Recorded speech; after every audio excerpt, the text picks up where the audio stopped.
Every coach I've ever met has found themselves in a loop with a client. Maybe they weren't part of the loop, but they certainly noticed that the client is in a loop. We keep coming back to this point, nothing's moving. It's really difficult experience to be with because we want our clients to move forward, grow, develop, reach whatever goal they had set for themselves. And sometimes we keep running into the same things, right? So I think this is a crucial moment in coaching, and one certainly to bring to supervision, but certainly to reflect on, right? So the question here is this a loop?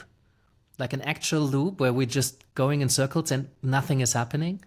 Or might this be an upward spiral? It's just you're looking at it from the side, so you can't quite tell whether it's a loop or if it's going upwards, because it just seems to be going back and forth.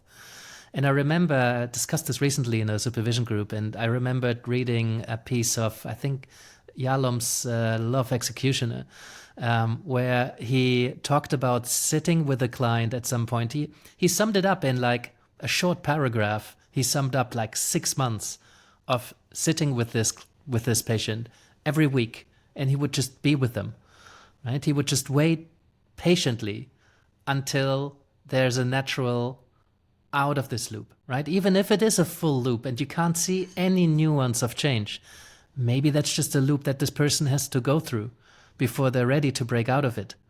And it's a fundamental question for a practitioner, because some argue, and I see their point, that you need to break the loop.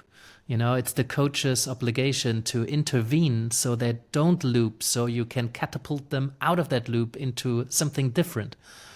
And that's not a humanistic framework. That's not a person-centered, I sit with you until it feels right to do it, right? And that can have tremendous acceleration effect. And it might be exactly what this person needed, right? So I don't think there's necessarily a better or worse way of doing it. It's really context specific. It really depends on the person and the context and what they're bringing with.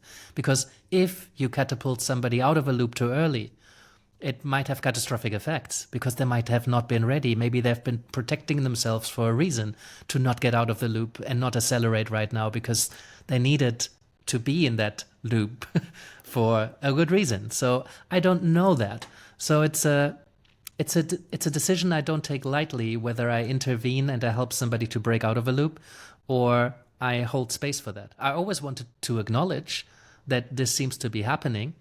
And my experience is that more often than not, the client will then take the lead, or at least decide how fast they want to be moving and what they want to do with this.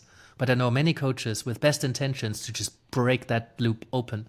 And, you might have quick effects, but how long are they going to last? Is that yo-yoing back and then it's actually worse and it's just a different kind of loop?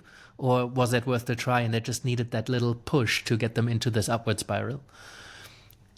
So I don't think there's a blueprint answer for this, but I think it's important for coaches to reflect on when you notice a loop. What is this? Is this really a loop? Is this already moving? And if it is really a loop, what do I do with it now? Right? How can I help the client to take responsibility for this? And how much responsibility am I willing to take as a coach?